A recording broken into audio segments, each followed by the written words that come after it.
Hey guys, Jack here. Thought I would share with you a little trick, hack, tip, I don't know what you want to call it, that I use for watering seedlings. So this is your typical 10-20 tray. Your standard 6-packs is 72 plants to a 10-20 tray.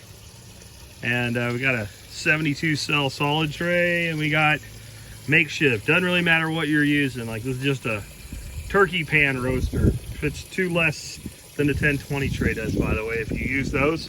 Got some more 10-20s coming, so we'll be adding more soon.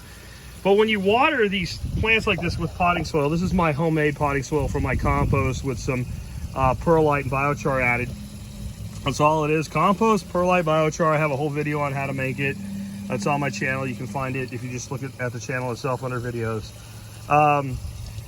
But when you water these a lot of times, even with like a gentle watering can or something, it's just too much. You end up washing seeds out, or even with a really light mist, or then you end up with water going everywhere instead of just where you want it.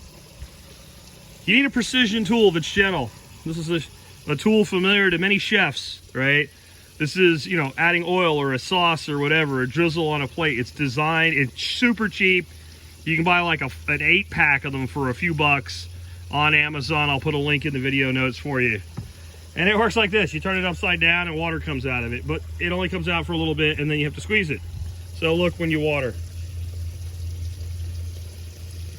No disturbance of your soil.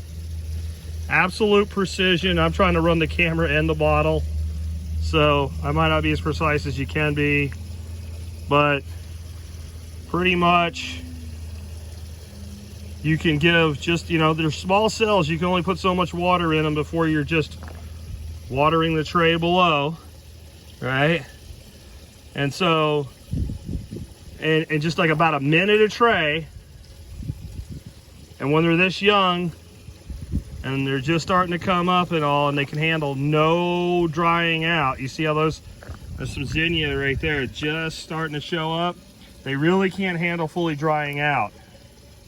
So I do this twice a day, but that's how long it takes, even when you're multitasking, to do this. Really, I mean, this whole video is 2 minutes and 30 seconds as of right now. The second, I can do a tray in less than a minute. And it's so stupid simple. You know, it's not what you think of as a gardening tool, but if you want, you know, you can throw an ounce of liquid seaweed, liquid kelp, or, you know, maybe even some fish fertilizer or whatever in there. And I just use my pond water. And you can see, like, here's, you know, when you see the seedlings coming up, how many times have you tried to water and just like murdered your seedling? Now I know what somebody's saying, why not water from the bottom? You know, I have systems that actually have ebb and flow in them, and they come on and they water from the bottom and then they go back out. That works good.